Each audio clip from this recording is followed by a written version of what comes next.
नमस्कार दोस्तों, आज की बड़ी खबरों में आपका स्वागत है। चलिए नजर डालते हैं आज की बड़ी हेडलाइंस पर। दिल्ली में डीजल का भाव 74 रुपए के पार, पेट्रोल भी हुआ महंगा, जाने नए रेट्स। इसके बाद हम जानेंगे गृह मंत्री की केजरीवाल एलजी के साथ बैठक। शाह ने कहा बेड की कमी को देखते हुए केंद्र दिल्ली को ट्रेन के 500 कोच मुहैया करवाएगा, टेस्टिंग 3 गुना की जाएगी। इसके बाद हम जानेंगे रेलवे ने स्पेशल ट्रेन की टाइमिंग में किया बदलाव, टिकट बुक करने से पहले यहां जाने। इसके अलावा किम जोंग की बहन ने दक्षिण कोरिया से कहा सरकार विरोधी बैलून नहीं भेजे, अन्यथा होगी सैन्य कार्रवाई। अगली बड़ी खबर में हम जानेंगे दुनिया में 40 लाख से ज्यादा लोग स्वस्थ होकर घर लौटे। दोस्तों, आज की पहली बड़ी खबर में पेश है चीनी बीमारी का बिल्कुल ताजा अपडेट पूरे देश भर से।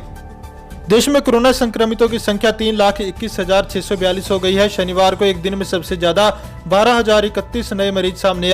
ये आंकड़े कोविड-19 इंडिया.org के मुताबिक है। उधर दिल्ली में कोरोना के मरीजों की बढ़ती संख्या को देखते हुए राज्य सरकार ने 20,000 बेड जोड़ने की योजना बनाई।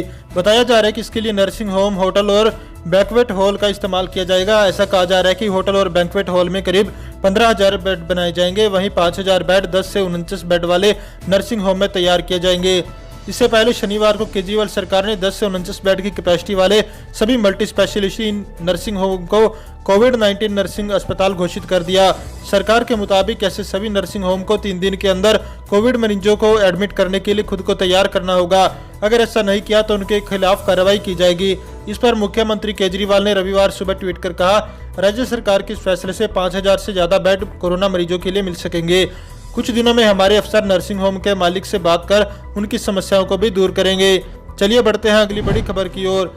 दिल्ली में डीजल का भाव 74 रुपए के पार, पेट्रोल भी हुआ महंगा, जाने नए रेट्स। अनलॉक 1 में रोजाना में पेट्रोल डीजल की कीमतों में बढ़ोतरी जारी है। देश की सरकारी ऑयल मार्केटिंग कंपनियों ने लगातार 8वें दिन पेट्रोल डीजल की कीमतों में बढ़ोतरी की है।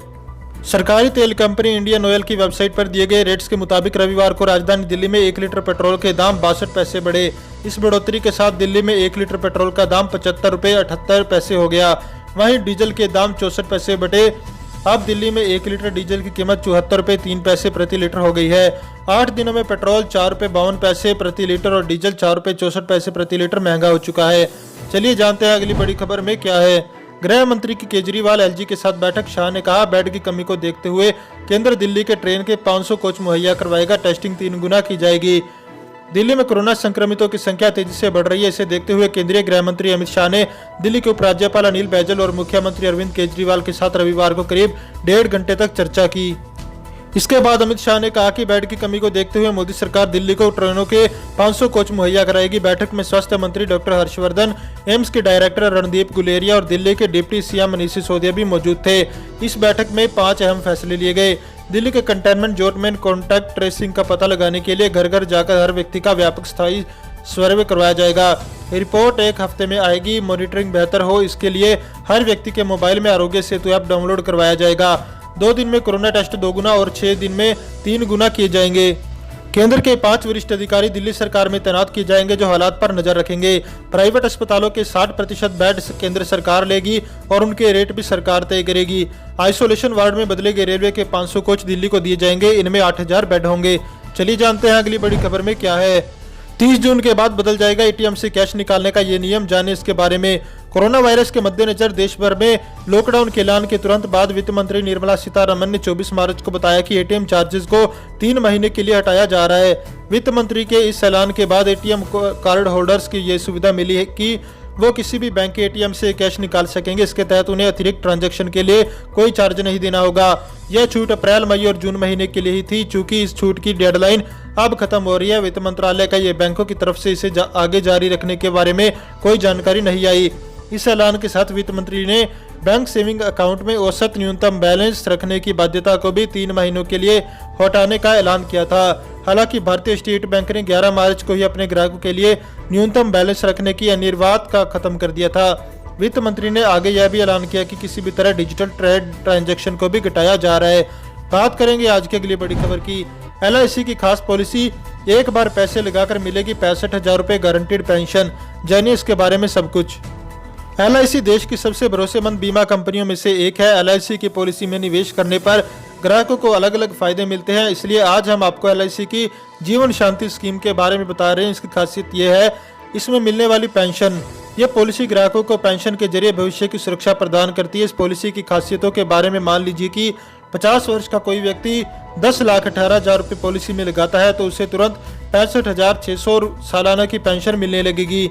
LIC ने अपनी पॉलिसी को समाज के हर वर्ग को ध्यान में रखकर तैयार किया है। लाइफ इंश्योरेंस कॉर्पोरेशन ग्राहकों को एंडोमेंट, टर्म लाइफ इंश्योरेंस और पेंशन आदि पॉलिसी मुहैया करवाती है।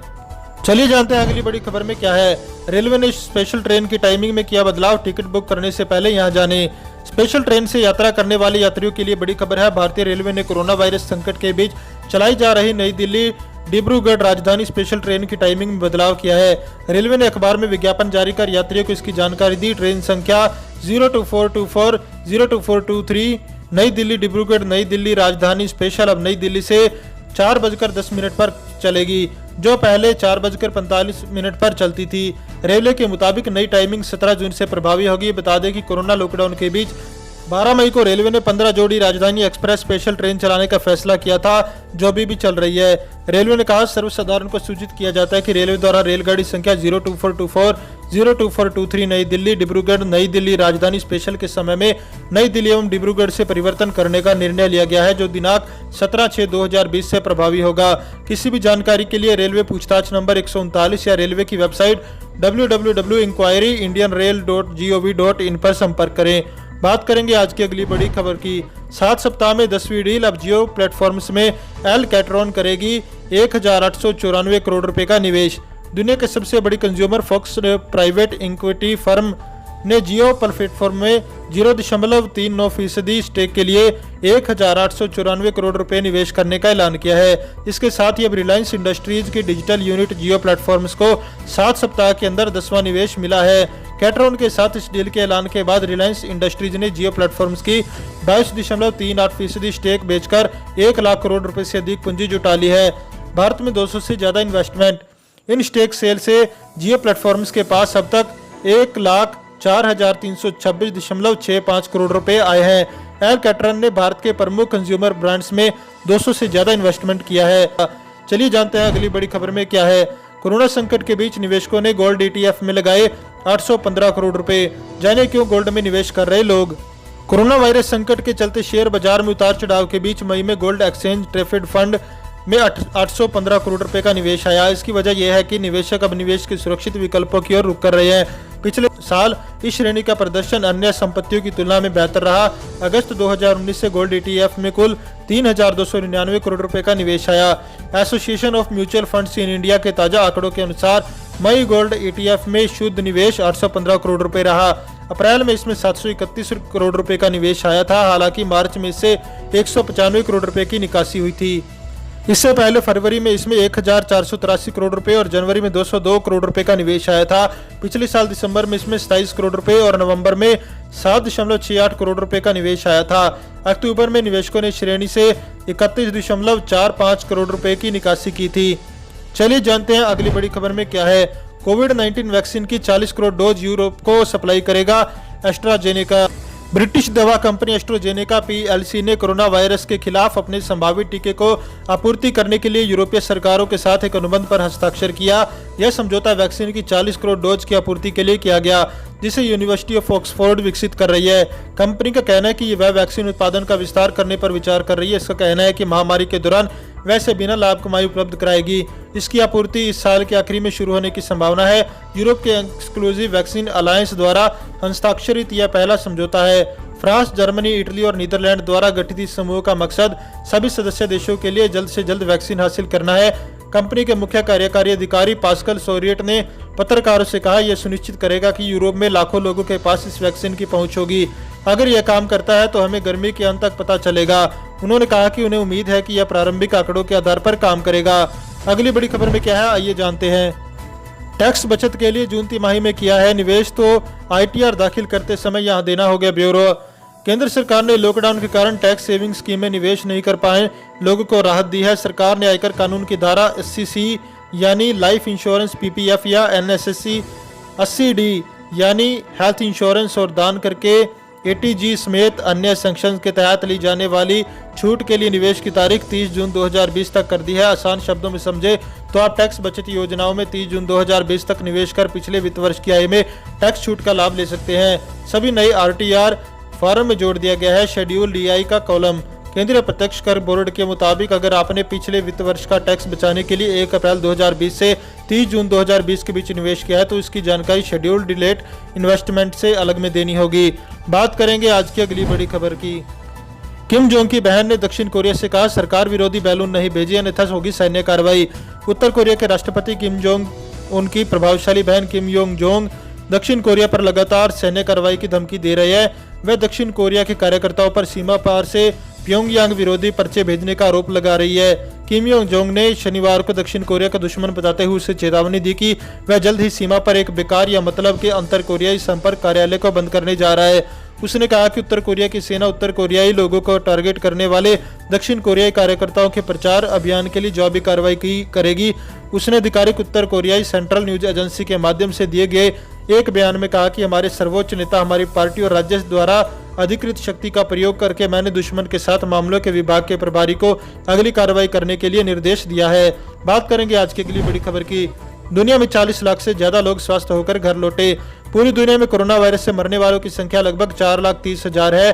कोरोना से लगभग ज्यादा प्रभावित होने वाला अमेरिका में है, जहां 21 लाख लोग संक्रमित हो चुके हैं, जबकि लगभग 1,20,000 मौतें हो चुकी है।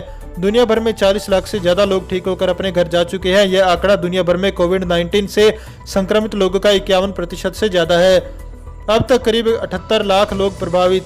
कोरोना वायरस जो पहली बार पिछले साल के अंत में मध्य चीन के एक बाजार में दिखा था और वैश्विक स्तर पर करीब 78 लाख लोगों को प्रभावित कर चुका है, आज कमजोर होता दिख रहा है, या यूं कहें कि धीरे धीरे इसका असर भी कम होता दिख रहा है। इसके साथ ही रिकवरी की संख्या सक्रिय कोरोना वायरस मामलों की संख्या से अधिक हो गई है। हालांकि संक्रमण के तीसरे चरण में भी बहुत अधिक मामले दिख रहे हैं, लेकिन इसके बावजूद ठीक होने वाले मामलों की बढ़ती संख्या कोविड-19 उम्मीद की एक झलक दिखाती है। दोस्तों, इस वीडियो को लेकर आपका क्या कहना है हमें कमेंट करके जरूर बताएं। वीडियो को लाइक करें और चैनल को सब्सक्राइब करके बेल आइकन के बटन को दबाएं। साथ ही साथ वीडियो को ज्यादा से ज्यादा शेयर करें।